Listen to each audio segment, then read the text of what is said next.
Okay, it's rolling. Okay. Hi, my name is Jason Bunn-Parsons. I'm an autistic self-advocate. My name is Tara Marshall. I'm also an autistic self-advocate.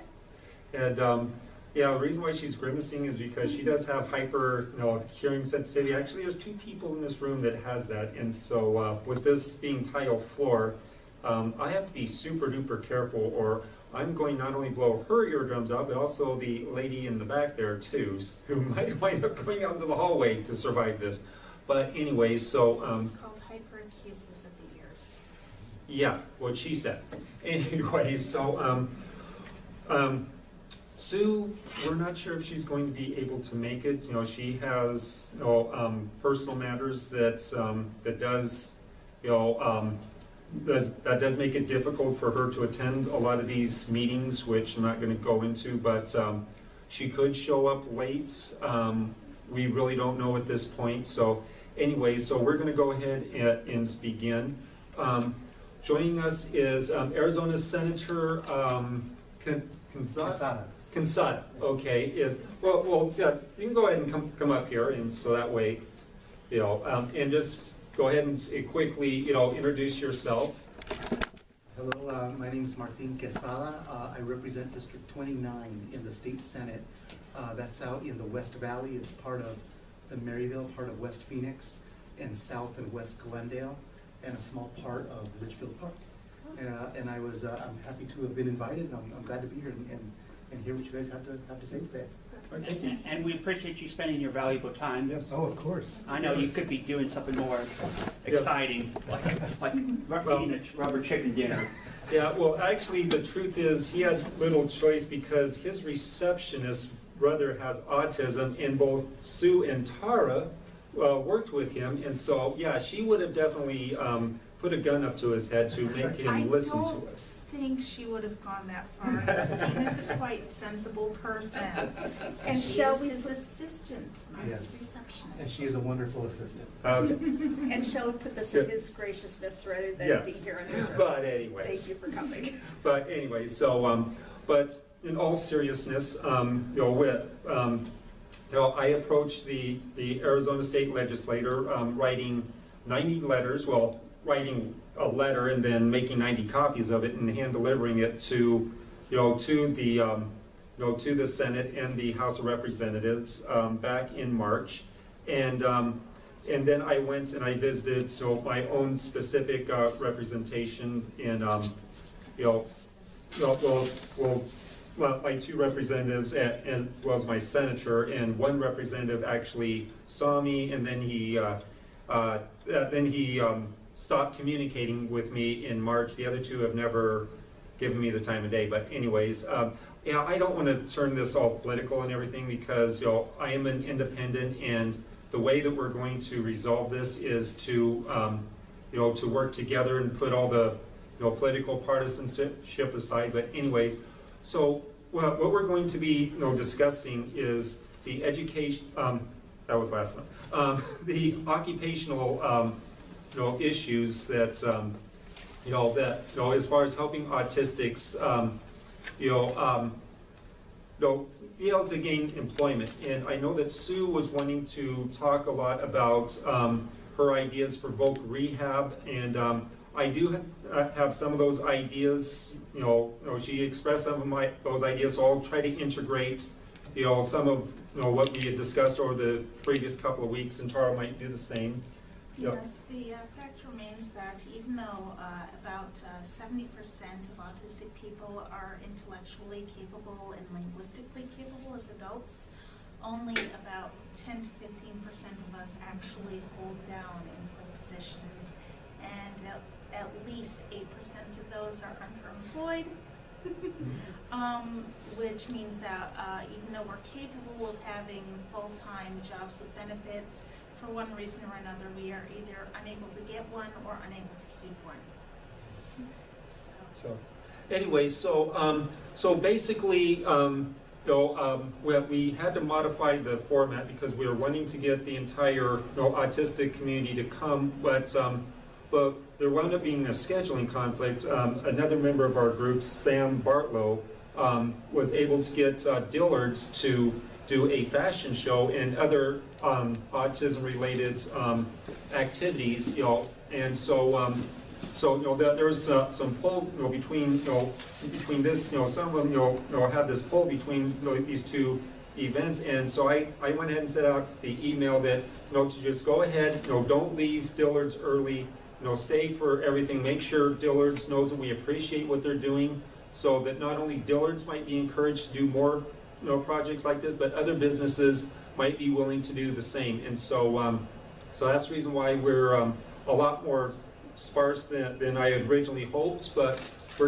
we do have the senator here, and one of the things that we're wanting to do is put this on video in order that he can have something to take to his fellow legislators to get them to see that we have something valuable to contribute, and that if they'll give us the opportunity, we can show them how to improve things for all autistics.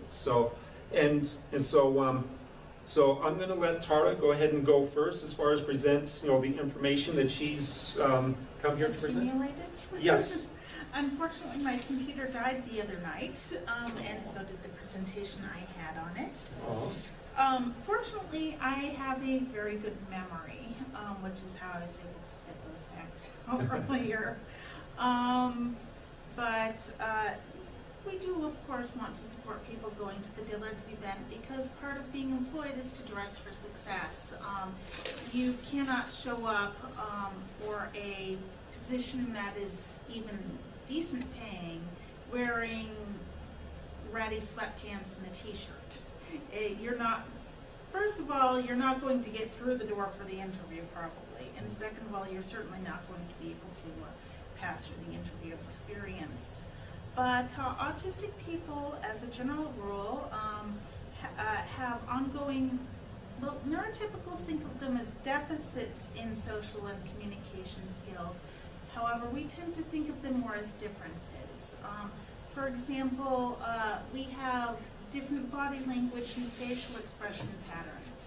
And neurotypicals express it as a deficit because they only see that part of it. But when we're in groups together, we can frequently read each other's body language and facial expression. So it's almost like we belong to our own distinct culture. We just happen to have been born, largely at least, to parents that are neurotypical or extremely high functioning on the edge of Asperger's. So we do, a lot of us have special interests, and those really should be encouraged because they can become employable skills. If I had known when I was younger, for example, that I had a gift for picking up languages without much of an accent, and had trained that, I would be probably making a lot of money as a translator somewhere. Unfortunately, I didn't find out about that gift until I was 28, after the college years, when it was a little too late to foster that, considering the patterns of things in the United States. So we should definitely encourage the special interests and abilities. The other things are that we frequently are observed at least to be different when we're younger in our developmental patterns. People who are more severely affected are usually noticed before the age of 3 and identified as being on the autism spectrum. However, people who are less severely affected might not be recognized until considerably older, largely because the social skills aspect of things can take longer to be problematic with our school peers. You go to preschool, there's not a lot of bullying in preschool, there's not a lot of bullying in kindergarten, there's not a lot of bullying really until you get about to 3rd grade, and that's usually about the time that we start to be identified more. Is sometime in that space between 3rd grade and junior high, I think, is when most of the people who are high functioning are being identified these days. The other thing is that we have,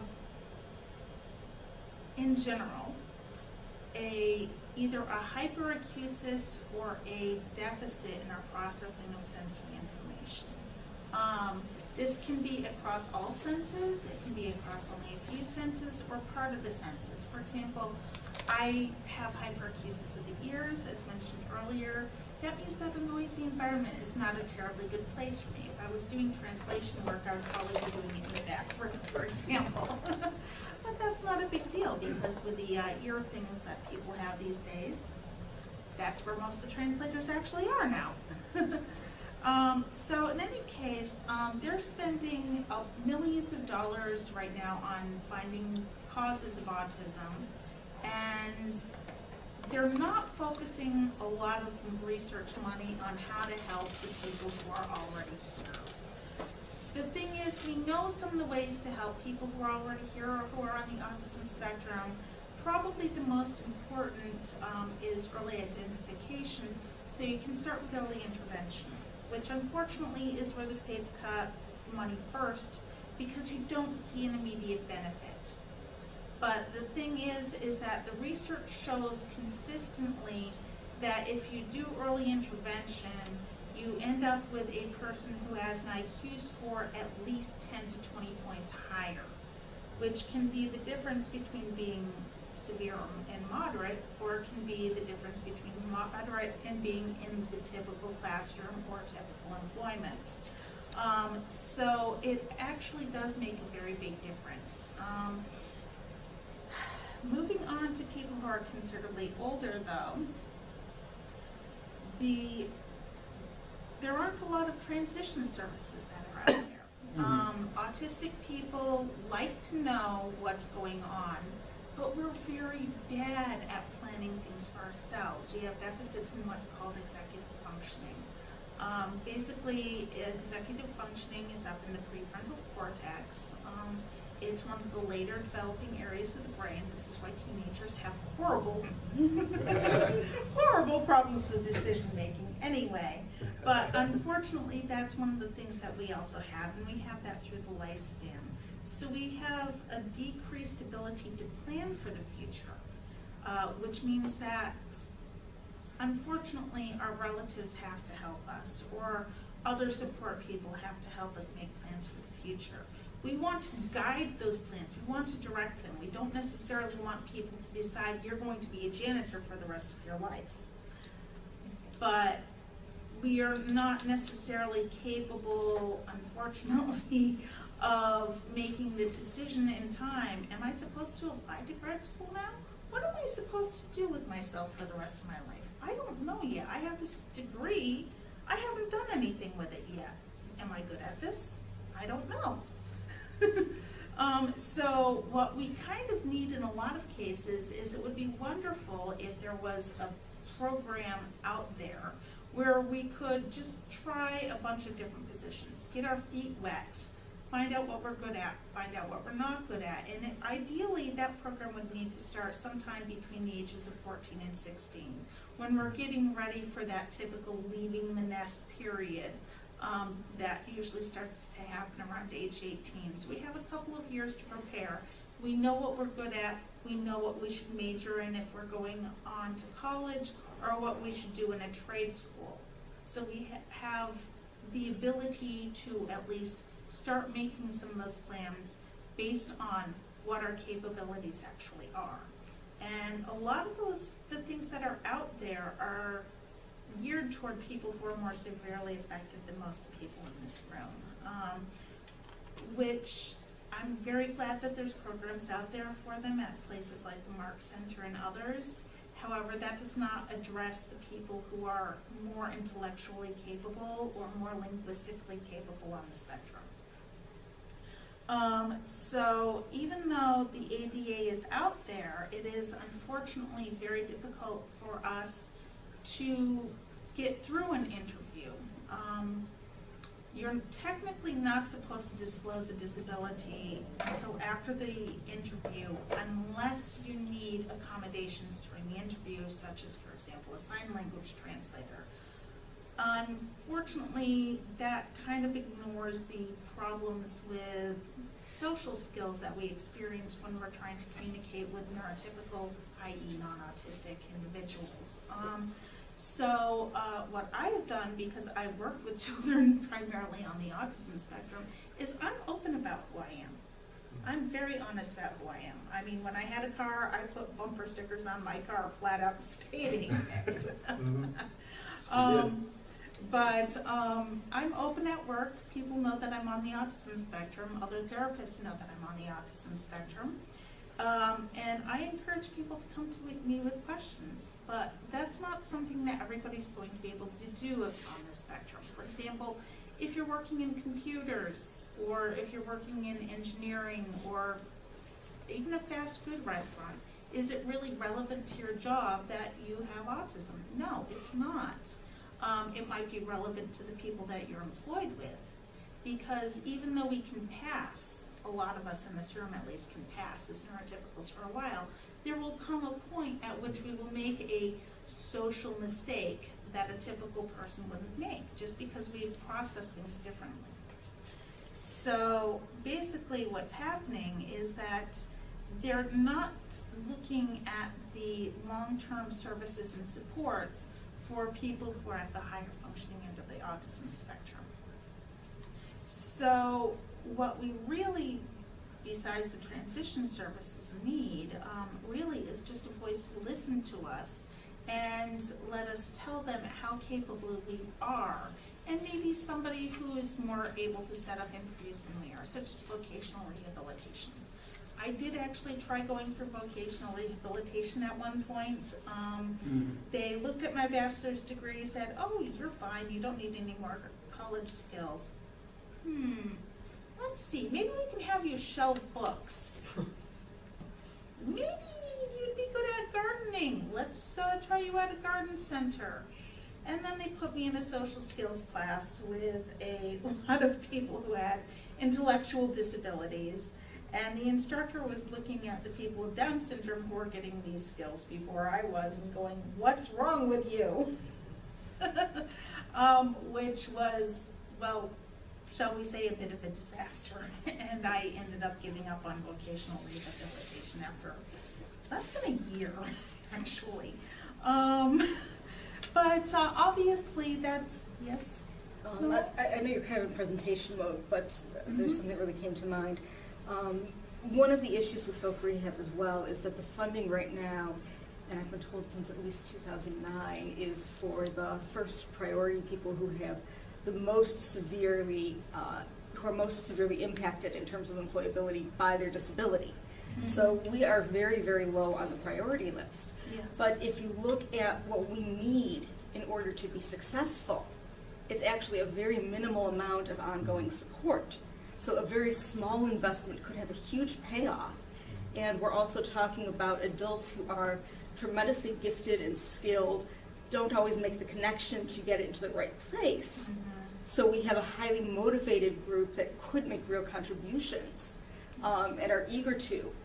But there's that gap between our own ability to get to secure the positions and maintain them. What's happening right now is that because of vocational rehabilitation's funding tier system, is that they're spending tens of thousands, sometimes even hundreds of thousands of dollars on supports for people who are marginally employable because they're in the first tier, they're most severely affected, and they're spending no money on people who are in the second and third tier, or very little money on people in the second and third tier. And quite frankly, that pyramid almost needs to be reversed if you're going to get the most out of the money, because they could be helping dozens more people who are in that second and third tier for what they're spending to help the people who are in the first tier. Yes. I'm Ken Overturf, just for the camera, and I can also see that because I was also working in folk rehab, and they always say, quote, you have to show so many markers to do this, and even with, you'll probably cover this later on, the one for Social Security, Medicaid, Medicare, I was able to get access, which I guess is equivalent of Medicaid for the state. Yes. But if I wanted to get Medicare, or just living assistance, that's another wonderful step's work. And also about your talking about people who are trying to be diagnosed, they might get official diagnosis through a psychologist, or in my case a psychologist, or maybe a medical doctor, or that, quote, once I had the job, then I got this diagnosis, and then I was afraid that, quote, if I got the diagnosis, would I be released, saying, because I know with our wonderful companies, and as a right to work state, that they can fire you if they feel For that, any reason. for any reason, and maybe that reason is because all of a sudden your cost of employability, especially for health insurance, goes up skyrocketing if you're on the autism spectrum. That is, of course, in the health insurance rates, and Yeah. I was slightly afraid that if I was going to diagnose myself, they might say, "Oh, we can't employ you as a full-time person." Yes. But fortunately, when I was employed, it wasn't that case. But that's another. That should hopefully be addressed to some degree by the ADA, the Americans with Disabilities Act.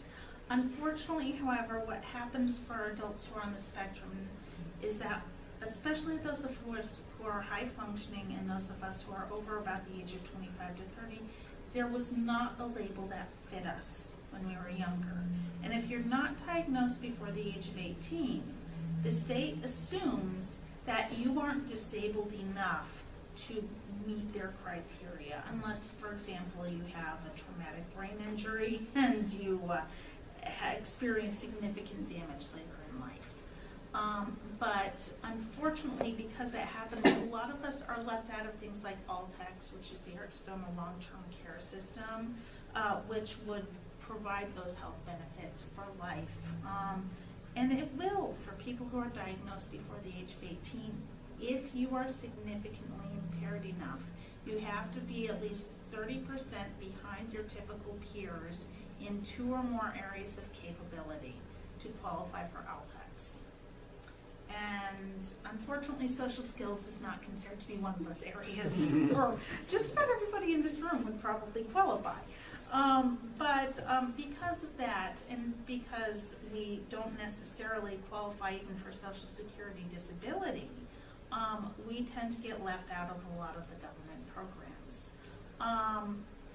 If we're sufficiently, I don't really like the words high functioning, because that really describes how my autism impacts neurotypicals. It doesn't describe how my autism affects me. Thank you. Yes. So that, everybody tells me it's mild, but Yes. for me, it's bad news. Yes. you know. The thing is that my autism is affecting, I'm sorry, but you're the neurotypical in the room.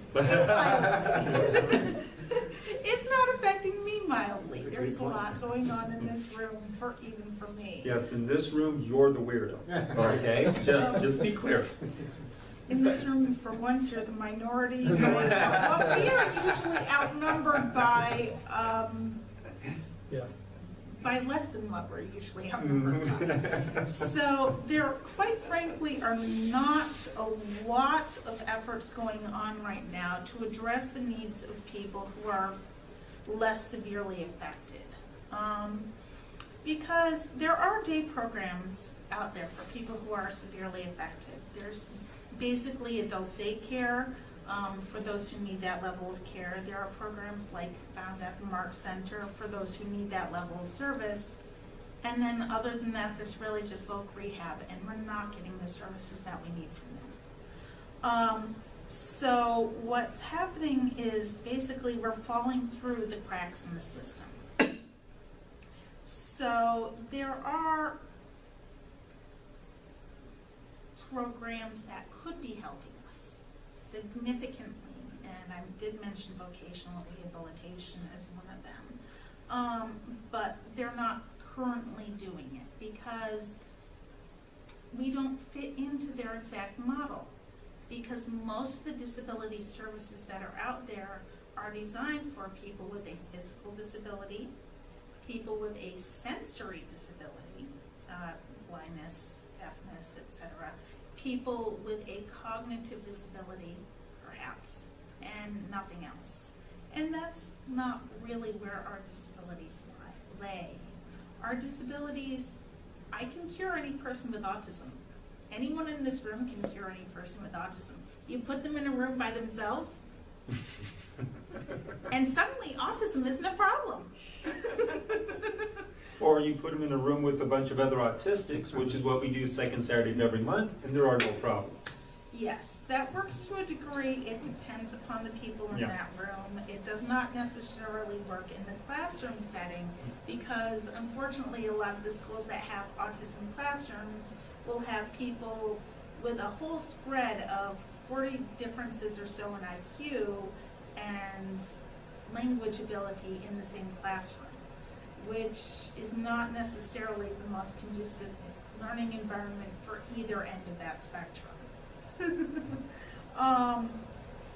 So what's going on is that we are falling through the cracks. Social Security disability can help some of us, but some of us didn't find out, for example, that we had this disability, or this difference, as most of us prefer to think of it, and don't really have enough ongoing psychiatric and or other medical problems going on to qualify for Social Security disability. And once you're on Social Security disability, it's kind of a trap because they'll only allow you to earn a certain amount of income, which is still well below the poverty level, while you're still on SSDI. So there needs to be a way to cover that gap. There needs to be a way for you to be able to still earn the income from the SSDI, but then be able to go to a higher level of employment where you're making more money so that you can get off of SSDI. And that's one of the places where we're lacking, but that unfortunately is more something that has to be addressed more at the federal level than the state level. So what's happening, like I said, is that we're basically in a hole. There are, if you look at the statistics for autism in the United States right now, it's approximately 1 in 68 people are affected, okay? 1 in 68 or 1 to 6? 1 in 68. Oh, okay, I'm just This clear. is more than 1% of the population, significantly more than 1% of the population, okay? So even assuming that 30% will be in that range of intellectual or other impairment, that's going to keep them out of the job market. 70% of 1 in 68 is still awfully close to 1% of the population that's basically not getting the help they need to be tax-paying citizens. And ideally, I think all of us would prefer to be tax-paying citizens who feel like we're contributing to society, even if it's at a minor level. I don't, for example, expect to become the next Bill Gates. Well, first of all, I'm not in that sort of industry, and second of all, he's probably on the spectrum, but he's a lot more mildly affected than most of the people in this room are. So that's hopefully, I should think, a significant enough number, about 1% of the population, especially as this younger group is maturing, that they need services. I mean, for example, Christine's brother, I don't want to say his name, there are confidentiality aspects because he was a former client of mine, but he is highly intellectually capable. He just doesn't have the right transition services to help him into something that could become a career. And unfortunately, a lot of people are in that situation, especially, and that's largely why a lot of us are here. I'll be honest, I'm turning 41 next month. It's probably too late in a lot of ways for me to make a lot more career advances. But it's not too late for the people who are 18 right now. It's not too late for the people who are 16 or 25. they still have full lives ahead of them, where they can hopefully become contributing members of society. And that's the generation that I hope to be able to recover, so that they can be employed and they can have satisfactory careers. Because quite frankly, I don't think most people think that living off of Social Security disability and just pulling in a check every month so that you have enough money to live, or scraping fry pans at McDonald's, is a very satisfactory career. And we just really need that little step up. Jason? Okay, well, thank you.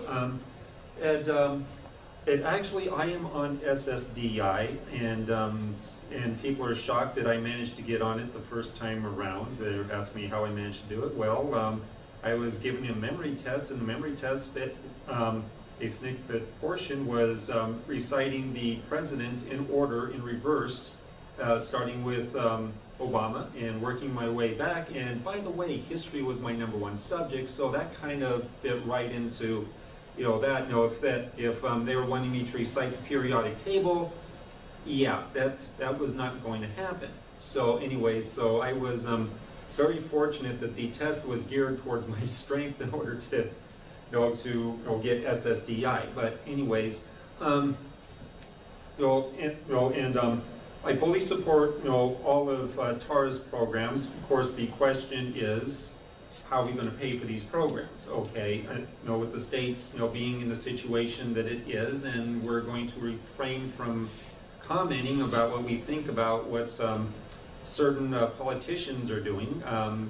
But anyways, they're putting our state in this situation. But anyways, but bottom line is, one of the things that I believe is that, yes, as Tara said, that there are autistics like myself who basically were forced onto SSDI literally against our will, okay? Basically, it got to the point where I ran out of relatives to pay my bills. I couldn't hold a job, and so it's either SSDI or living on the street. It literally was that decision for me. And so, nevertheless, during that process, I actually wanted to take my own life because it was extremely degrading. I was taught to be independent and self-sufficient, and I was grilled over not being able to, to obtain this. And the thing is, back in the 70s and 80s, they did not know about what's now referred to as high-functioning autism. I know you don't like the term, but I don't actually like it either. But anyways, slash Asperger's. But anyways, it's so basically the information that they needed to understand me didn't come out until 6 years after I graduated from high school, and so, so it really didn't do me a lot of good. And so, anyways, so, I did not get diagnosed until I was 40, and then I, came in contact with Tara and Sue, who co-organize a autistic support group. Yeah, and you didn't mention your credentials, that you're a speech-language pathology assistant. You mentioned you have a bachelor's degree, but you didn't mention in what.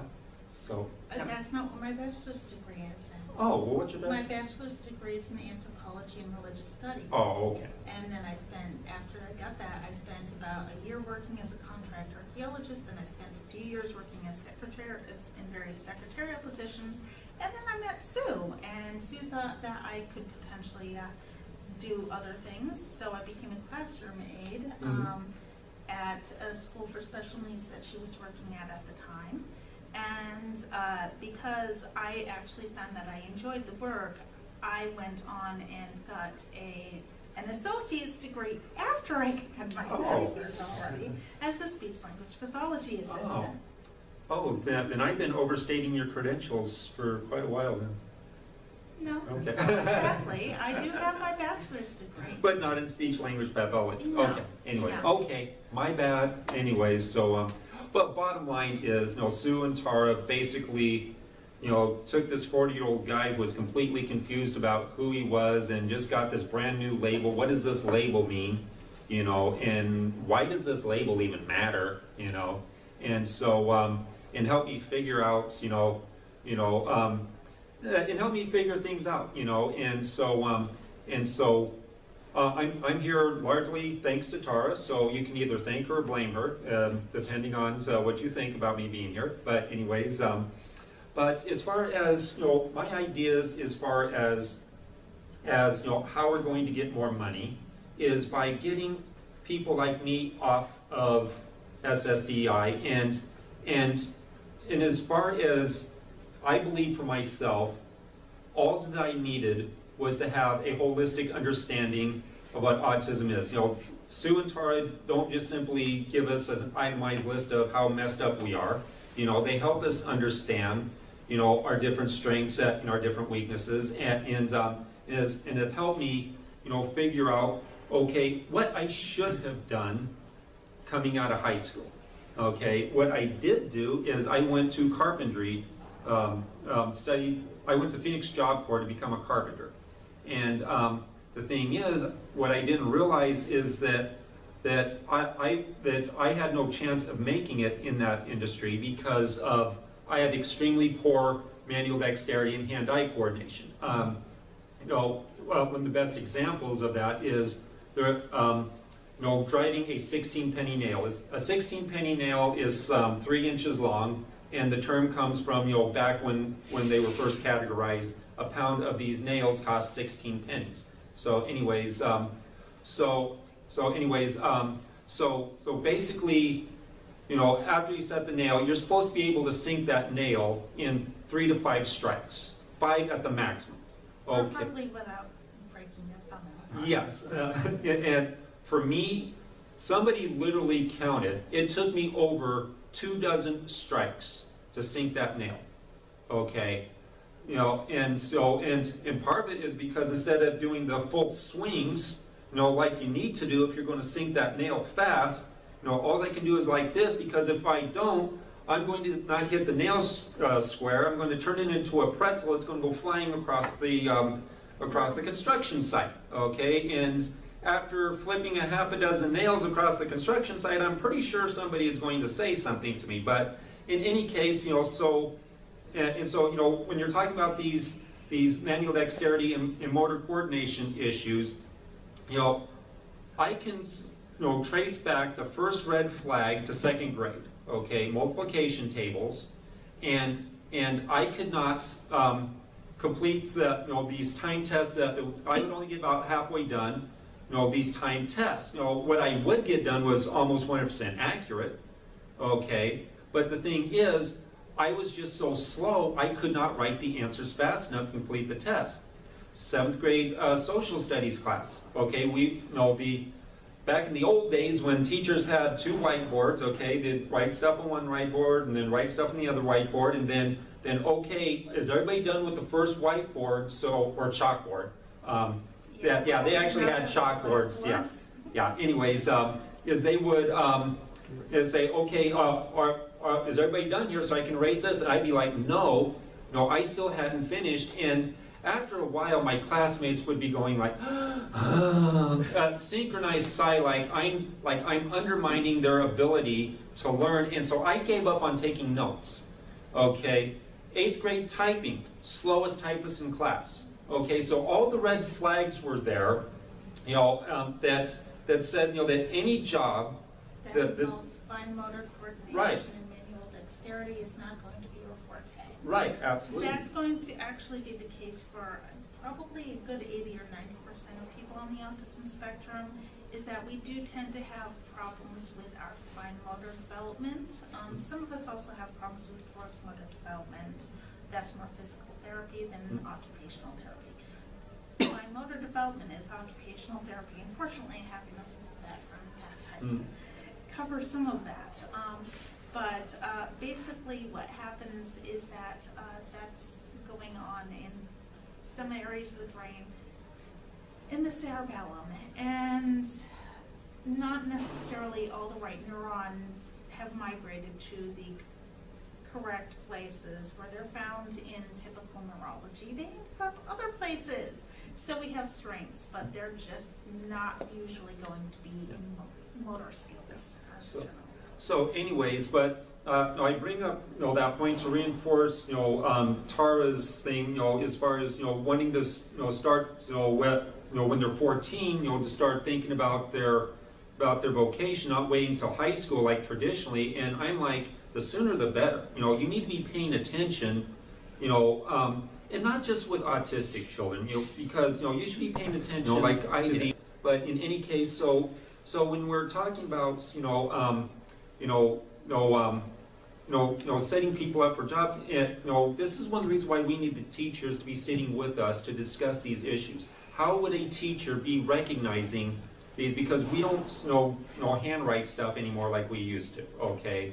Or maybe not as much, but in any case, some of my experiences may not be, as a student in the 70s and 80s may not be the same as a student today, and so we're needing to figure out, okay, how would we recognize these deficiencies as early as possible so we can figure out what direction to steer the child in as early as possible, and so anyways, but one of the things that I truly believe is that all that I really needed was a holistic understanding of what autism is, who I am, forget the label, know who I am, and what jobs best suit my my strengths and my weaknesses. Yeah, well, basically tie into my strength, and that my weaknesses are the least relevant. Yeah, and so, anyways, and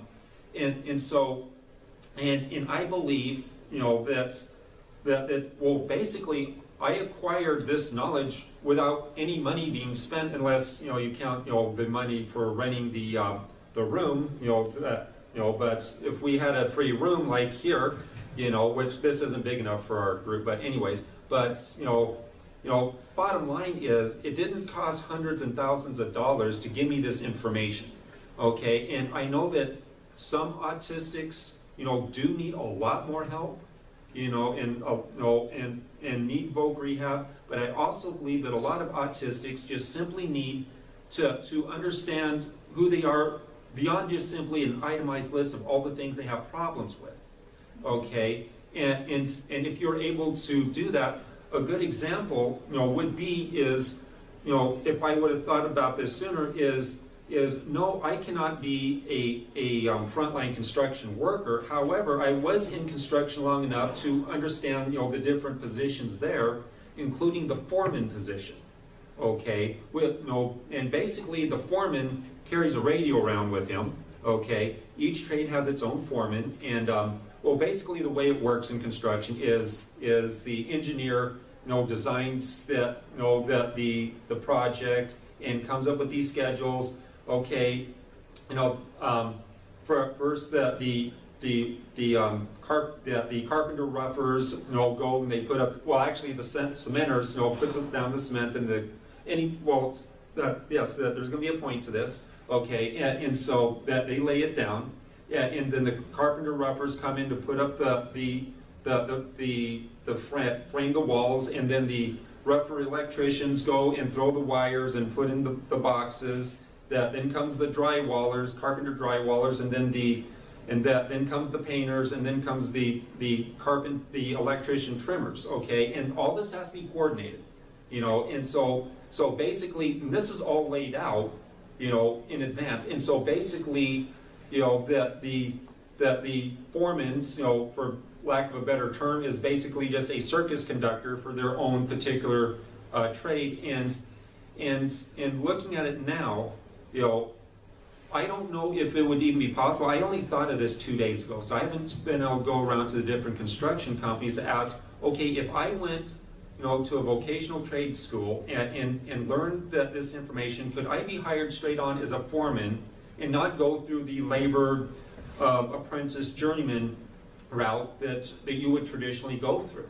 If I can go through that route, I believe that I could work as a foreman, as a carpenter, or as an electrician, okay, if I was allowed to go that route. But if I have to go the route of being a labor apprentice journeyman, I'm not going to make it through the apprenticeship because of because I'm slow, and so. Basically, we end up, for various reasons, taking a lot of non-traditional career paths.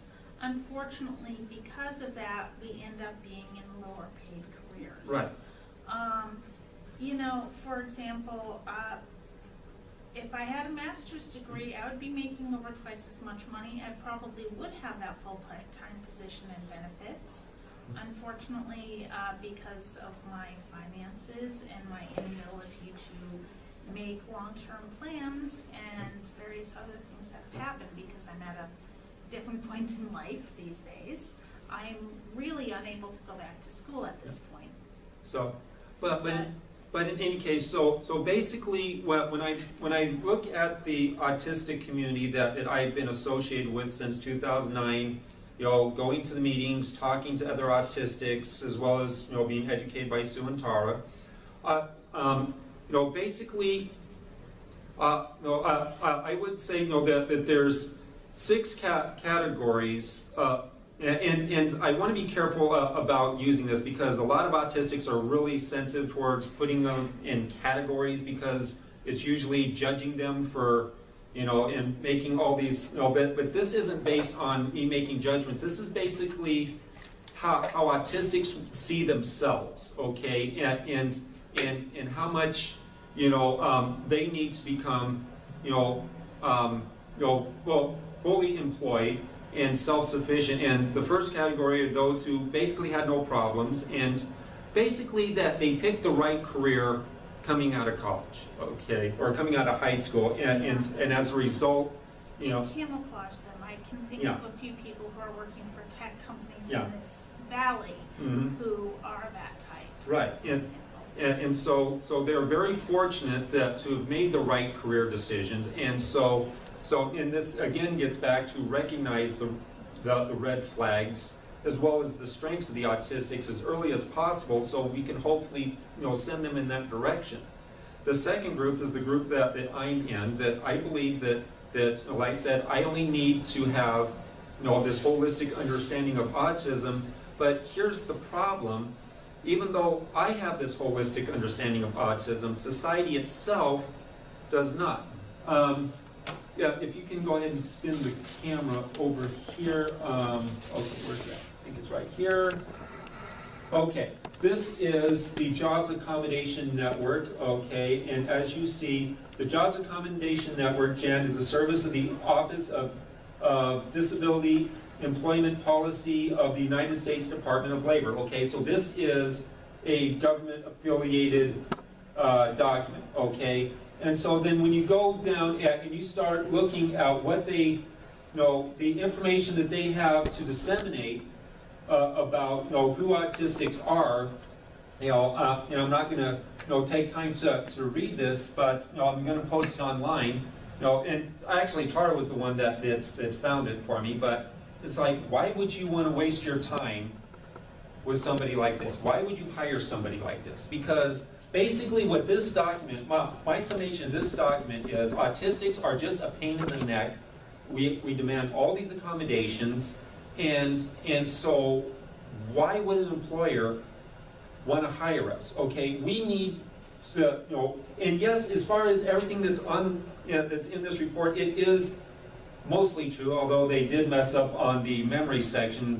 What they refer to as memory is actually executive functioning, and you know, but yeah, I'm not going to go into that, but yeah, they actually have an archaic understanding of how human memory works. So anyways, but bottom line is that when you look at you know, at the official documentation of any authoritative website, whether it's this, the major autism organizations, Mayo.com, WebMD, any authoritative place that a intelligent boss or business owner would look to for information, you know, they're not just going to go to Google or Wikipedia. They want the authoritative information. They're going to tell them this. And it's all deficit-based. That's Right. the thing. And that's one of the problems, is that if you're intellectually capable and you're on the autism spectrum, it isn't necessarily so much of a deficit as it is a difference. Mm-hmm.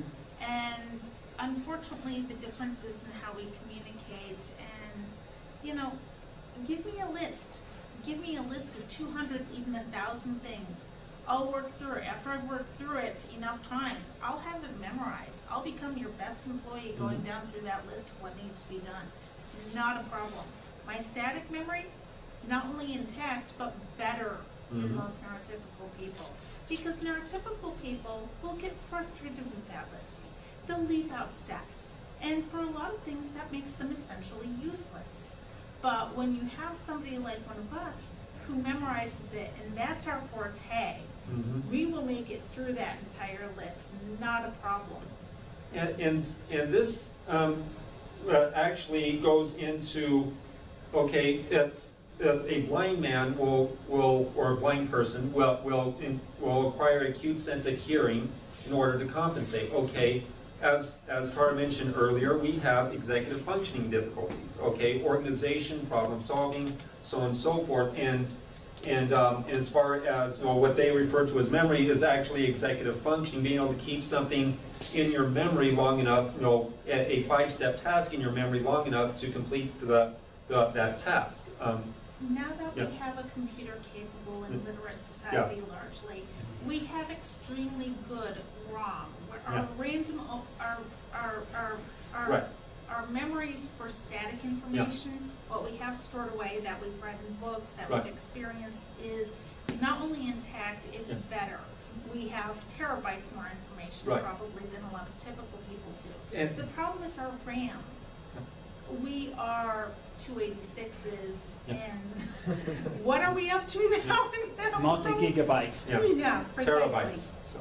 Well, no, we're not quite on that. It's Well, still hard drives, gigabytes of RAM, but Well, Okay, go ahead. I also want to say that I can also see, when you're talking about executive functioning, executive decision, that's Ken again, I can see a prime example of, for example, they say, when I was trying to pursue a career in the healthcare field, they said health multitasking. Prime example, I was trying to get training in to become a pharmacy technician. You go to your 8 major pharmacy, drugstore, Walgreens, Costco, whatever.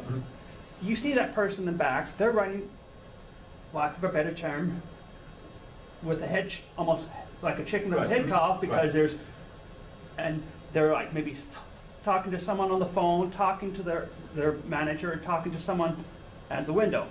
So one of the difficulties I had is, like, I may be on step number 3 with a person on the drive-through, and I'm supposed to go back to my boss and do step number 2, and then go back to step number 3, and then talk to the person on the 4, and each person has to be compensated different and you have to make decisions like, who is more important, my boss at the window, the customer at the window, or the person on the phone?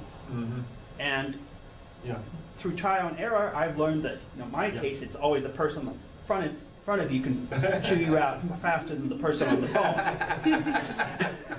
But that was one thing. I may be very good at the healthcare field, memorizing medication, memorizing what the medication used for, but will I be a good healthcare person? Not dealing directly with the people if I'm supposed to do 5 different tasks, 5 different people at 5 different tasks. you could probably be filling out the prescriptions in the back, but not necessarily doing all the other parts of the job efficiently. But that's the problem with these days, that companies want to get the most bang for the buck, and they want somebody who does multitasking. So anyways, so the point that I was working towards making is that, okay, yes, we have these executive functioning difficulties, and we also demonstrate that we have heightened memories, and so one of the things that's like, okay, doesn't logic dictate that you should expect this? And where is this on this this document here, where it actually, what this document actually does is it says that one of our greatest strengths is actually a weakness, because they're defining memory by executive functioning, which is our weakness, instead of recognizing the procedural and semantic memories are our strength. And so there's part of the problem there. And then also the fact that we do depend so much on implementing routines, okay, wouldn't you logically expect that we would become more proficient at executing, these routines, such as like a health inspector, safety inspector? Being a safety inspector at a nuclear power plant, wouldn't you want an autistic doing that who is just going to be absolutely meticulous? Going through the checklist. And isn't going to ever miss anything, and so yeah, that's what I'm talking about as far as, but a lot of autistics, I really believe, all they need to do is have this understanding and have society have this understanding, so they'll give us a chance, and if so, that then those particular autistics, which not all autistics are this way, but those particular autistics would require little or no special training in order to make this happen. We just need to know what our strengths are in advance, and we also may, for example, need a little assistance finding an alternative way through the door, because business has changed. It's not the person who is in charge of the department who's interviewing people anymore. It's not the person who's looking at your technical proficiency. It is the person from human resources who is looking at your social skills during the interview. And then, if you have the technical skills, great. If you don't, well, maybe you fit in socially perfectly with this group, so we'll let you through anyway. I like you, yeah. And that's where we're failing, is we're failing at that point. We're failing to make it through that interview, because even though we can have, for example, I know people with their PhDs who are unemployed because they can't make it through past that HR professional. We need that footstep through the door somehow. And we're not going to get it from somebody who's focused entirely on social skills. So and the third group of autistics is those that I truly believe could be in group 2, but they just lack the self-confidence, okay? And how could they lack self-confidence when this is all the information where do you think this lack of self-confidence comes from? And so by helping group 2 become part of group 1, group 3 will say, hey, wait a minute, if they can do it, maybe I can do it too, and will then encourage them to try this path. And so all those people that we're able to get from groups 2 and 3 up to group 1, okay, that's taxpayers' money. That is getting autistics off of The door. Well, it's getting them off of SSDI, getting them off of public assistance, okay, and then all that money can then be given to group 4, which is those who really do need special accommodations. That they're not going to be able to, and we're starting to get into specifically the who Tara works with professionally, the type of I refuse to classify them as such, first of all, because a lot of my clients are young enough that I can't tell necessarily where they're going to be on the autism spectrum. Let's take a case I know really well. My nephew, he's not my biological nephew in any way. He's actually just a client I started working with when he was 2.5. They started calling him severely affected when he was 16 months old. I designed his early intervention program myself. I'm not going to get into specific details here. I will say that the top tier programs for autism, which is applied behavioral analysis, was not a program that this child was going to work well with, because it's extremely focused on, quite frankly, you'd have to break this child's will in order for him to be able to follow that sort of program. And that wasn't going to happen easily. And if you break a child's will, what kind of person are you going to end up with when you're done? Somebody who's completely pliable but has no will of his own. So I did an alternative method with him. I did what's called DIR floor time. He was still being considered severe when he was 4.5. When he was in kindergarten, that's when he started making the big changes. He made a lot of jumps in kindergarten. He was in the severely affected classroom throughout preschool. In kindergarten, the first half of kindergarten, he was in the autism classroom half of the day, most of the day. But then he was in with an aide and another autistic child during specials, lunch, gym. all that boring stuff. In any case, he was able to transition during the second half of kindergarten to being in the regular ed kindergarten with that shared aid and with the other boy who was also on the spectrum. First grade, he was in the regular classroom except for about an hour of the day. He was in the autism classroom, mostly for help. Second grade, he was in the regular classroom except for half an hour, some days of the week, in the learning disabled resource room for reading comprehension and writing. Third grade, no supports. Fourth grade, gifted classroom. Fifth grade, gifted classroom. He is in the gifted classroom. He is the best programmer in his school, not just in his classroom. Now, his current school that he's in only goes till 8th grade, but, you know, he is obviously not what you would consider to be textbook severely affected by autism anymore. In fact, he barely qualifies for any special ed anymore. He gets no therapy anymore. He gets no state aid anymore. This is what we need to be pouring a lot of our money into. Now, obviously, not every person is going to have me running their early intervention program, or necessarily even have the best person running their early intervention program.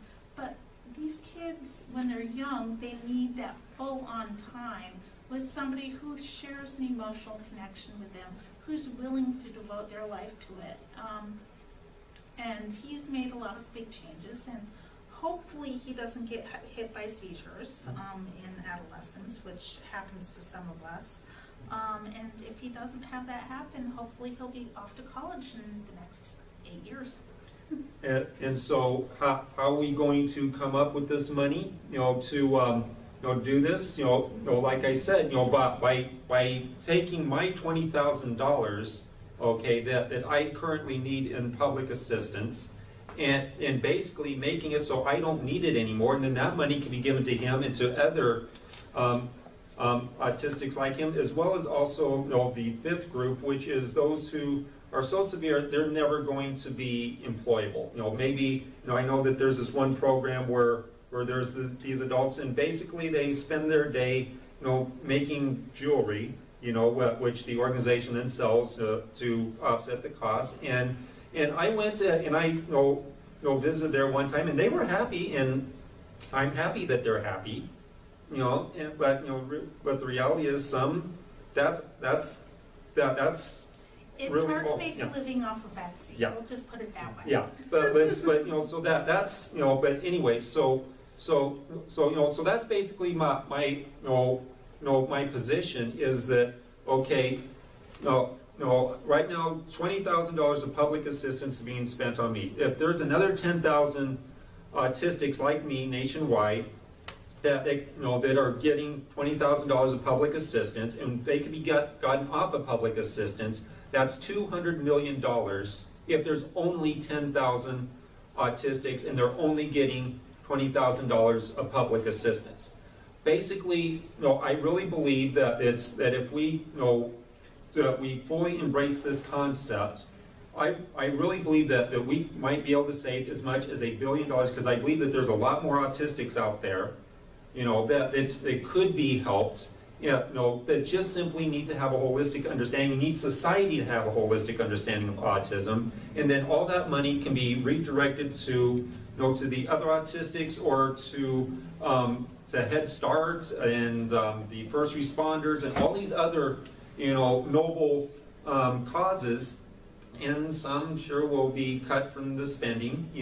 How that's $200 million to $1 billion is spent. That's not my department. My department is making it possible so that way you have that money to spend. Yeah, So, and as for that $20,000, that's roughly what I actually earn, which puts me technically above poverty level, but anyone with bills actually knows, well, I'm barely making ends meet. But I don't qualify for state aid in various ways because I make just a little bit too much. Yeah. And as far as the sixth group, okay, and I want to be a little bit careful, I don't necessarily want to stomp on people's toes, but the fact is, I'm always being accused of simply being a freeloader. That if I really wanted to work, I would just take a job at a fast food restaurant. Well, that fast food manager doesn't want me to work for him, okay, or her, you know, and so there is this idea that particularly, you know, if you're group 2 or 3, people just think, wait a minute, there's no reason for you not to be working, and I believe they're right. There is no reason, you know, if society, like I said, would open their minds to, you know, to this, you know, that we would be off. But nevertheless, you know, yes, there are people, you know, in every group of society that are basically freeloaders, and the autism community does have some just like that, and I want to make sure that you know that I'm not part of that group, okay? And there are right. going to be people Right. who have what we call in the industry learned helplessness. mm-hmm. And learned helplessness really is reinforced by a lot of the education system that's out there right now.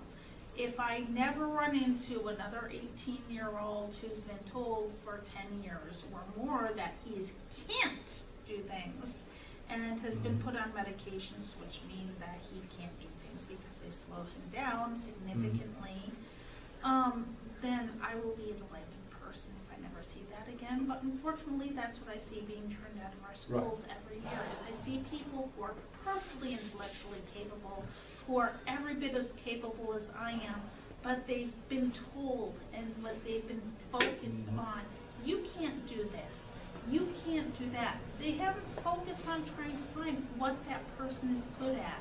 They haven't focused on trying to find ways to help that person make up for any deficits or disabilities or areas of difference that are just wide enough to that he can bridge the gap. They're not doing that in our schools, and that is a big waste of potential, especially with the autism numbers, again, 1 in 68. My little sister had Down syndrome, and so she was involved with the Wyoming Special Olympics, and her Special Olympics coach talked to my mom about talking to the other parents about what this Special Olympics coach referred to as handicapped parenting, where the parent was so focused on the child's handicap that they became the child's handicap. And there's also, you know, a lot of, and I know that these are well-meaning parents. Parents are inherently protective of their children, you know, and a lot are overly protective. And when somebody has a disability, autism, cerebral palsy, Downs, whatever, you know, that, you know, the, you know, parents that have overprotective tendencies already, you know, will really become overprotective, and it really is, you know, detrimental, you know, to that child. Again, the parent is well-meaning. I'm not criticizing the parent, but at the same time, you know, well, as my mom would explain to him, you know, give him a chance, you know, because the Special Olympics coach, okay, you know, she was, you know, teaching, developing, you know, these students to do these different things, okay, and she was having great success, and the parent would show up and would start interfering. Oh, my child can't do this, my child can't do that. And so yeah, you know, my sister's Special Olympics coach was just, you know, frustrated with these parents. Oh, yeah, your child could do it when you weren't here. Yeah, So, and we you know, see that in therapy too, is that the child is capable, for example, of tying his shoes, but then mommy comes in and does it for him. Well, maybe he just needs 2 or 3 extra minutes. Okay, plan that extra 2 or 3 minutes in the morning before you get out the door and head for school. Don't do it for the child. Don't enable them to act more disabled than they actually are. And, you know, that's really just what we need, is we need people to stop treating us like second-class citizens. okay. Also, Ken, again, about the handicapped parents, I would also say that, for lack of a better term, one of us have parents that are in the baby boomers, and they're are senior citizens or becoming senior citizens.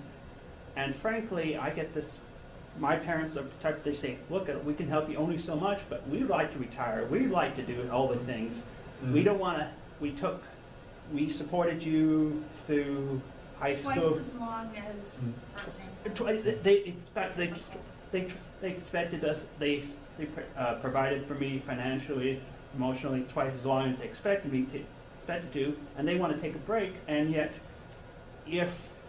unless I feel I find the training and maybe the motivation, even if it is just a job coach saying, look, dress nice for the interview. In my case, I had a very high success rate. I happened to join public speaking Toastmasters. I had a severe stuttering, and I would not look people in the faces when I'm speaking. Now I do. Maybe that was training I needed to help me get a job, or or there's other training. But if I can help, quote, relieve the burden of my parents not having to support me, it's benefit to me, since I'm no longer on their system, and it's probably going to be a financially and emotionally benefit to them, definitely, especially. Well, that, quite frankly, we do need to be allowed to fail, because failing is part of how you learn. It's a learning experience, and what I see with a lot of children with disabilities is that they have the helicopter parents. They have the parents who are right on top of them, making sure they never have the opportunity to fail, because it's not good for their self-esteem. Well, yes, our self-esteem is going to take a lot of hard knocks. It's going to take a lot of hard knocks anyway, but failing is how you learn what you're not good at. Failing is how you learn, oh, maybe I need to focus on this other area that I am good at. And failing when you have somebody there to pick you up and to support you is a much better time to experience these failures than when you're out on your own and you have no support. So if there is a time to fail, it's when you do have somebody there to pick you up and to dust you off. So. And obviously that in our society is usually before the age of 18 to 22. Yeah. So, any other questions or comments that people want to make? Is there anything you have a specific question about, Ricky? I find this all very, very fascinating. I really do. So I could really learn more about this. I think I'm going to take more of an interest as we go on. I think I'm wondering about kind of that older population. You talked about how a lot of people, if they aren't kind of diagnosed, if you want to call it that, when they're young, how do they figure it out if they're in their 30s or close to their 40s? How do you figure it out?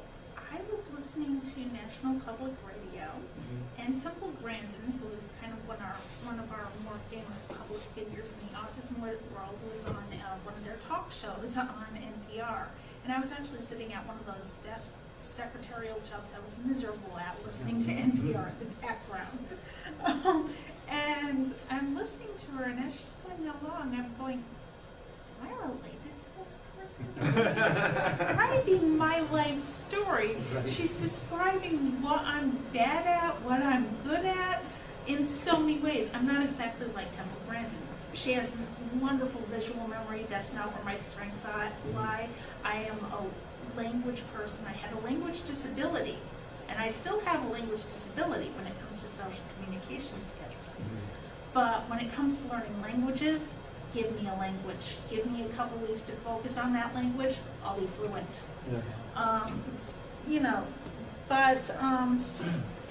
The thing is that I started looking it up, and then I found a support group, which was run by somebody else at the time, and then I joined the support group, and the person who was running the support group at the time told me either I was on the spectrum or I was a better actor than Dustin Hoffman of Rain Man fame.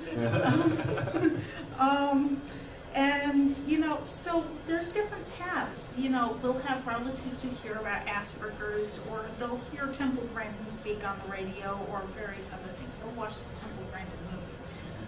And they'll be like, oh, that looks like so-and-so.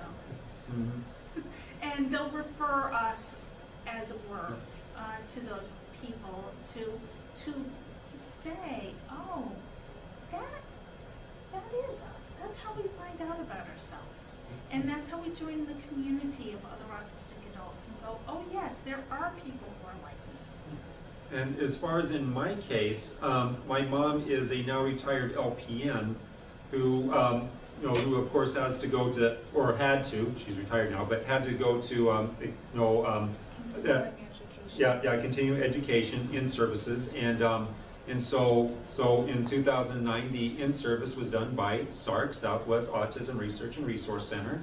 And so, you know, they were talking about autism and Asperger's. My mom's like, that's my son, you know. And so, so she, you know, came and she talked to me about it, and I utterly rejected it because I was tired of all the labels. That if every label is put on me was true, that I'd be the most messed up human being in the history of the world. And a lot of autistics will absolutely reject their diagnosis for that reason. We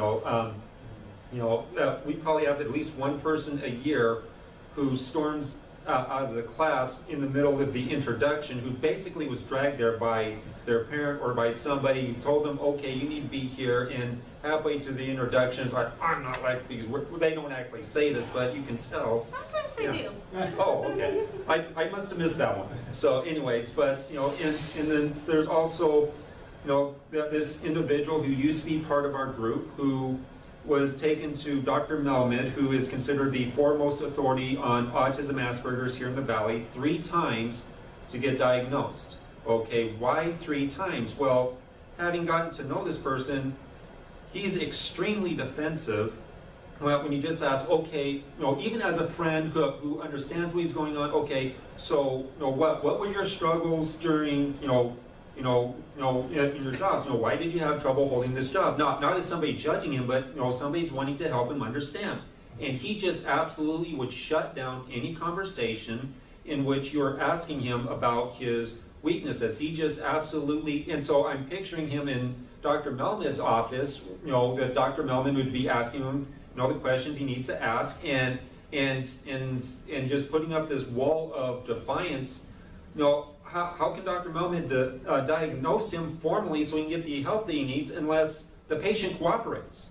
If the patient won't cooperate with the diagnostic, you know, procedure, how are they going to get the diagnosis to get the help that they need? And this once again goes back to, okay, why would anybody want, you know, this diagnosis? If this is all there is to autism, why would they want this diagnosis? You know. And people don't realize that we actually have a rich autistic community. You know, we have the support group that I run. There's a few others. There's Purple Lighthouse, which is more focused on people who are LGBTQ and autistic or have other disabilities. That's just here in the Valley. There's a national group that meets called Outreach, and that's one of the places that Sue's gone. I haven't made it there yet. I'd love to.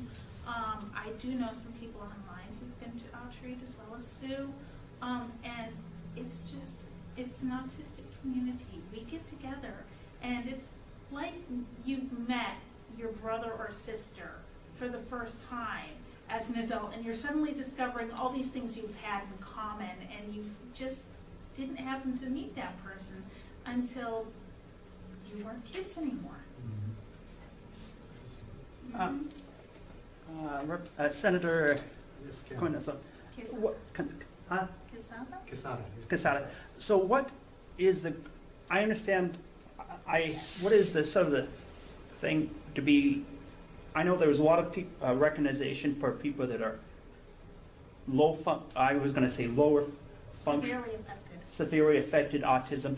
What programs or ideas would you think would be promotion to help people that are on the more highly function in the legislature to try to make saying, hey, we can either save you money or possibly earn you money through our wonderful taxes once we have a full-time job or both. Yeah. Both. Well, SARC does have some programs that they say are geared toward adults on the spectrum. Unfortunately, those programs, most of us are just priced out of.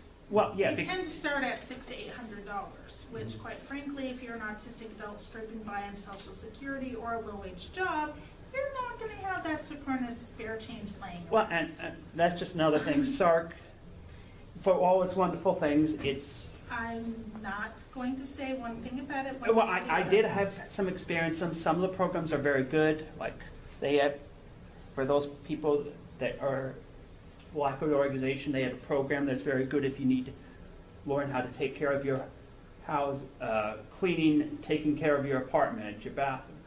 Or if you wanted to become I know they had training on how to become a gardener, how to become a cook. Mhm.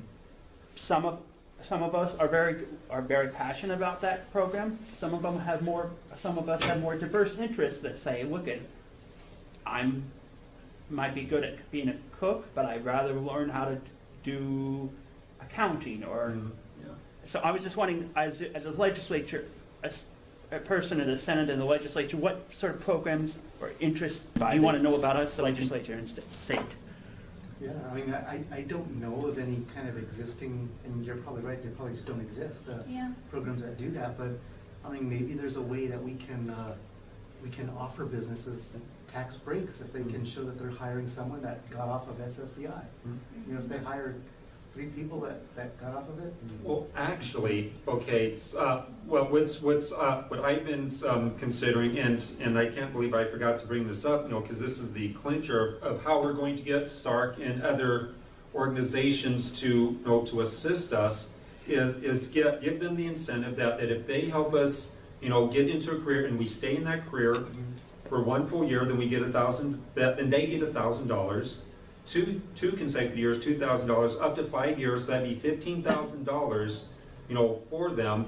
Okay, and over that 5-year period, I will have consumed $100,000 worth of SSDI if I don't do this. So we're still saving taxpayers $85,000.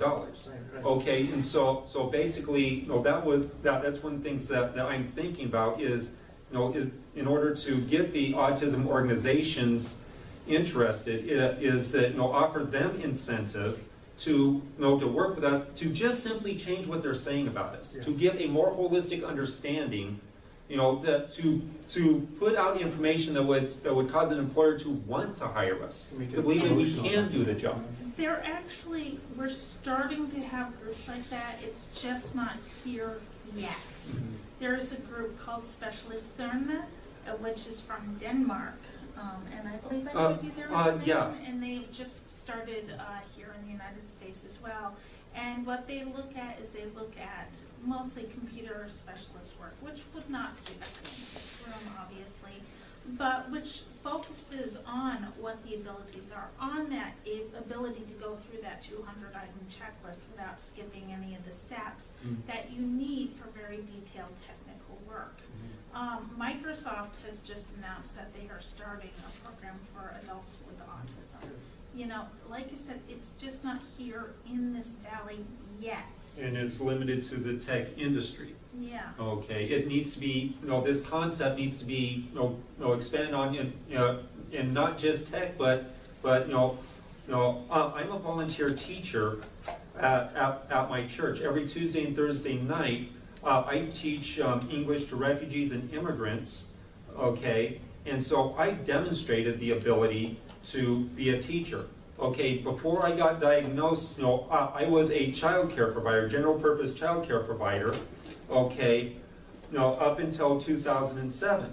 Okay, the last time I worked with a group of children, it was actually through this same, English class, under a different director, but basically I had students who spoke Spanish, Arabic, and Amharic, which is Ethiopia, okay, and I had to manage this classroom of birth through about 8, 9-year-olds, okay, sometimes as many as a dozen of them, okay, and I definitely demonstrated my ability to at least do riot control, and that I never killed any of the children. None of them were taken to the hospital, although one did get a bloody nose, but she did that herself. But anyways, I demonstrated the ability to have be a teacher. Yet when I went to voc rehab, to talk about how I'd like to possibly go and get my associate's degree in teaching,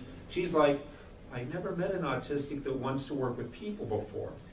They stereotype us. Yeah. And just because we're not necessarily good at being social with typical people in some ways, doesn't mean that we hate people. Mm-hmm. We're not school shooters, most of us. Every time there's a school shooting, I know it's going to be brought up.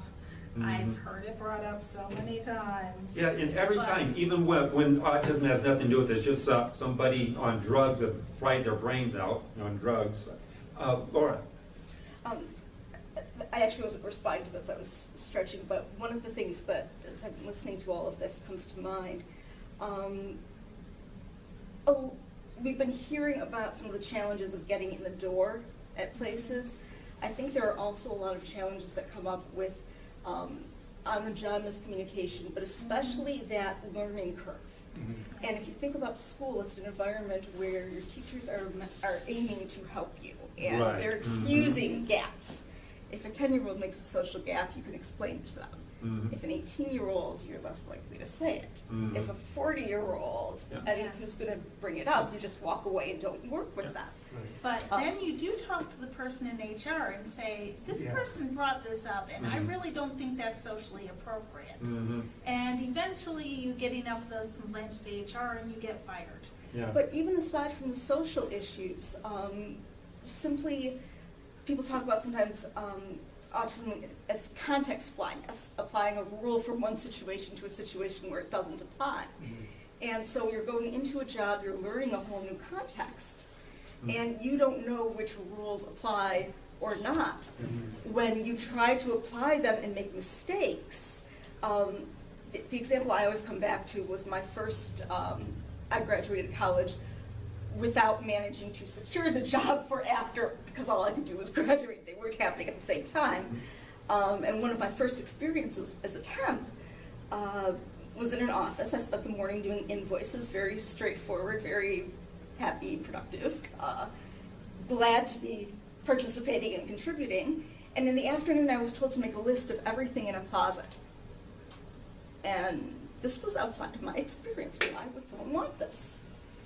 Now, I'm eager and ready. If you told me to scrub the toilets, I would. But when I said, why do you want me to do this? It wasn't heard as give me information how this is going to be used so I can do it well. Right. It was heard as, here's this kid coming out of the elite Ivy League school who's looking down on an office manager with less education. And as she becomes more angry and defensive, her language gets more extreme. We need to know exactly and precisely and specifically. And I can hear enough to tell that my asking is causing problems.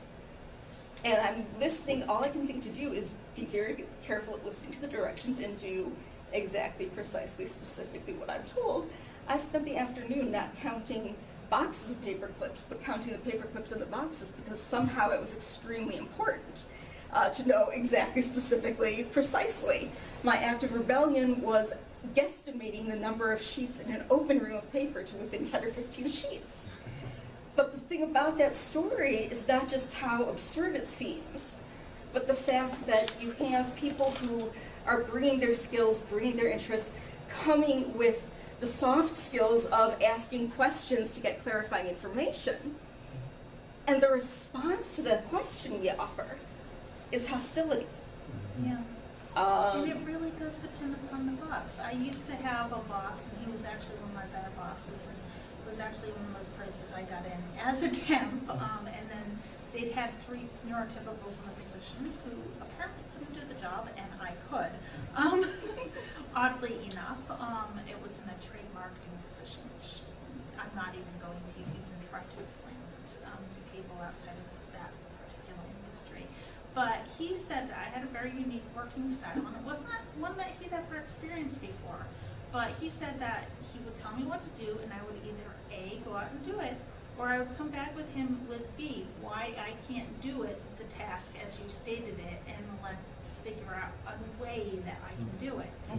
And I was lucky in that he was willing to work with me.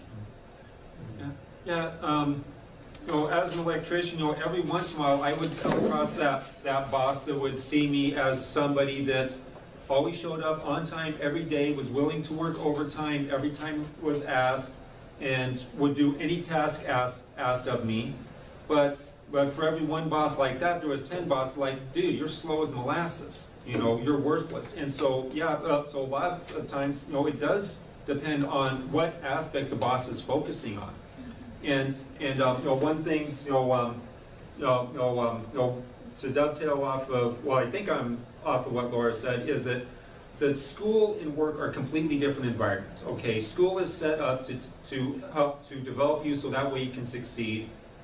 The job is for you to make your boss money. Okay, most jobs are that way. There's a few exceptions, maybe working for SSI or, a government job, but anyways, but for the most part, your job is to make the boss rich, okay?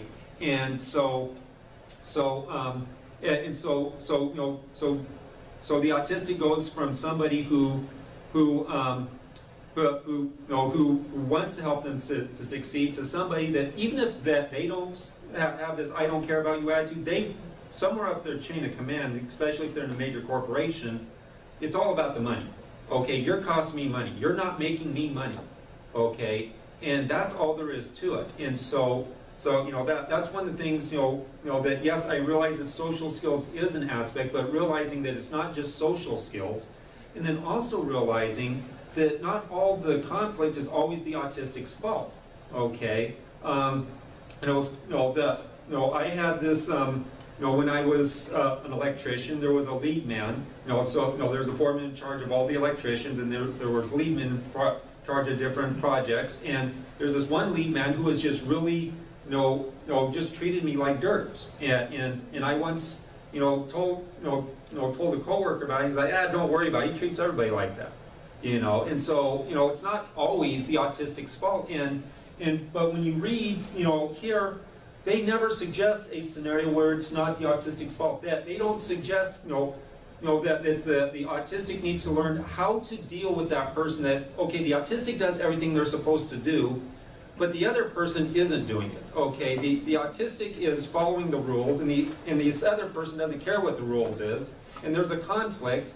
Okay, that's not the autistic's fault, And so there are situations like that. And the autistic needs to, to also be trained, to deal with that kind of person, and so that way, they don't let that person chase them out of a good job. I don't know if we all have that boss, but one of the ways that autistic people try to adapt to neurotypical society is we tend to mirror the people around us. We mirror their body language and their facial expression, because we don't necessarily have one that is considered to be appropriate. So we just try to do what the other person is doing. And we can be very good little mimics. We put our minds to it, to the point where we unconsciously do that. I was once fired from a position because I had hostile body language. I was mirroring that boss. I will flat out say that. She was supposed to be modeling what's appropriate. I was just going off of her model, but I'm the one who got fired. So, you guys, this is really interesting stuff. I'm definitely gonna work with Christine and you'll see what kind of ideas we can come up with. I would definitely like to keep working on this issue. And I know we talked too much, and so I was wondering, is any questions you want to know about us or as a group or individually? I think maybe kind of, I know you... You're getting your toes wet at this point? Yeah, definitely. I'm definitely getting my toes wet, but I know you, Jason told me, we were in my office the other day that, a lot of you guys have not only areas of the things that you're good at, but you're probably better than other people. You're probably like really, really talented at certain things. But kind of learning what those things are is that we could find a way, help look for the right placements for you in terms of jobs. I was just going to say, just look at them as differences. Right. And then you can find little niches for us. Because that's what you just need to find that right niche, and we're fine. And maybe a lot of times it's just about making the connection. When I'm in practice with them, I speak English, Arabic, and French almost accentlessly. I've got 2 semesters of sign language, so I speak that more like a typical toddler. But I'm picking up Spanish right now because it's a very important language to learn. There's lots of models, there's lots of opportunities for me to learn it. Now, if I'd known I had that talent and it had been addressed when I was in school, how many languages would I be speaking now? And how fluent would I be in all of them? And what would I be doing? Hey, that's amazing. That's an amazing talent. Yeah. But we're out there. We Mhm. just need to find those talents. We need to stop focusing on the disability and the deficit. I see the word verbal communication deficit right there. Well, we're guessing whoever wrote this doesn't really have a clue and really doesn't understand anything about Asperger's, Well, that's autism, or one of the anything. things that I've actually seen with a lot of autism researchers is that they're willing to fill out lots of paperwork, but you get a bunch of autistic people in the same room with them, and suddenly they're running scared. Yeah, well, And basically. it would be ironic, it would be funny if these weren't the people who are writing research papers about us and writing about what needs to be done with us. Yeah, well, the thing is, this is written I'm from sorry. the non-autistic point of view, okay? And you know, the autistic self-advocacy community has been trying to join in the conversation, but I've got a PhD, I don't need to listen to you, you know, and that's what we run into. It's like, well, yeah, but I have autism, you know, and so Yeah. you can take your Philip, PhD you and had something you wanted to say? Yeah, my question to you, Martin, do you understand where we're coming from, or does it all sound like gibberish to you? Oh, no, it makes a lot of sense. I can definitely understand where you're coming from, and I think I told Jason the same thing when I met with him earlier. It does, it makes a lot of sense. So I'm glad you guys are keep on talking to me about this. And I know one of the concern is that often, unfortunately, we have wonderful parents or speakers or PhDs who are neurotypicals, for the lack of better words, who say this is what we need. Sometimes I feel like as power parliament, we need some of a speaker or a representative for ourselves and go into various government agencies or even government officials like yourself saying, look, this is what people of the autistic community said, well, we'd like ideas or resources that would be helpful to us. yeah, I know that one of the things that Sue was talking about is that we need to become part of Voc Rehab, not just their clients, but we need to have an autistic within Voc Rehab, helping to form policy, you know, as, you know, instead of being, you know, a reformer, you know, besieging Voc Rehab, we need to get one of us into Voc Rehab as one of them in order to help them formulate a more effective policy. And autistic self-advocates have tried to do that with various autism organizations.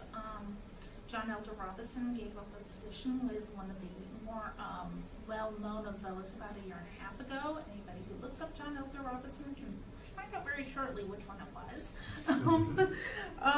But unfortunately, they also persist in using the deficit language. They persist in using words like talking about children who are kidnapped by autism. And quite frankly, if you are a child with autism, you're growing up hearing a lot of negative language about something that essentially is part of who you are. I mean, I hope, for example, that we are not allowing teachers to talk about paraplegics and say, oh, because you can't use your legs, you will never be able to, and instead are focusing on what people with paraplegia, for example, can do. But that's the language that the autism organizations are largely using about people with autism.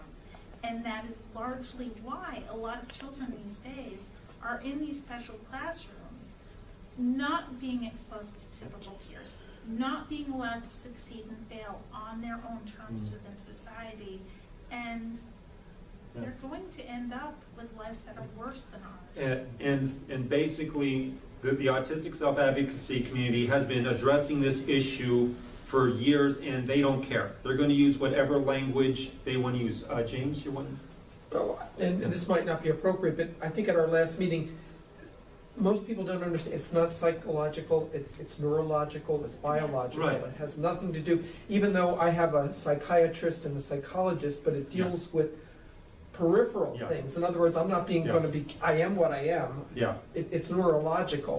But I learned that, you know. Yeah. I have, for example, I have depression and social anxiety. I have those things as well. but I have them because I'm autistic. I Right. have them because of the way I was treated Mhm. as a person by society. They are not mental health issues in and of themselves. Right, just like you said, we're not shooting people, we're Yeah. not a terrorist. Yeah. And- But the minute you say that to some people, Yeah. There's psychologically, you must going have a to be problem. the association, and Mhm. the reason I brought it up is that there was an adult who came to our support group, and I've talked to this person several times, who was rejected from a local trade school, and he was accepted. And then he went to their Office of Disability Resources and disclosed, because that's what he's, and it's entirely because he's on the spectrum. Yeah. And no, in going along with what James said, as far as, no, it's neurological, not psychological. However, we're just as capable of having psychological Oh, issues sure. as anybody else, no, especially Right. those are the result of how we're treated. And if anything, we may be more prone to these issues because the fact that we are bullied more and we are, mistreated more. And so it would stand to reason that, yes, we're more likely to have these issues, but not because of our autism itself, but because of our treatment. Just like LGBT, the same Yeah. idea. Yeah. Yes, So, and there is a high rate of suicide among autistic youngsters for precisely that reason. In fact, I know at least 2 people in this room are survivors of suicide attempts. yeah, and last year, at this time, a former member of our group, I had a former member of our group on suicide watch. No, he had called me, he said that, no, he had a gun in his mouth and he was about to pull the trigger, but he called me instead. And this is an individual that believes that everything that's on here is all that there is to know.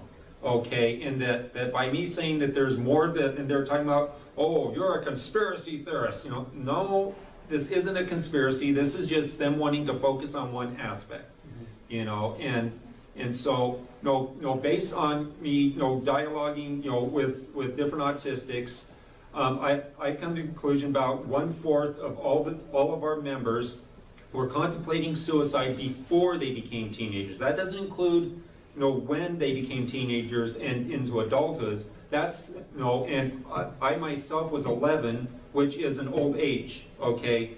That there's one that started contemplating at the age of 9, okay? That happens to be me. Yeah, and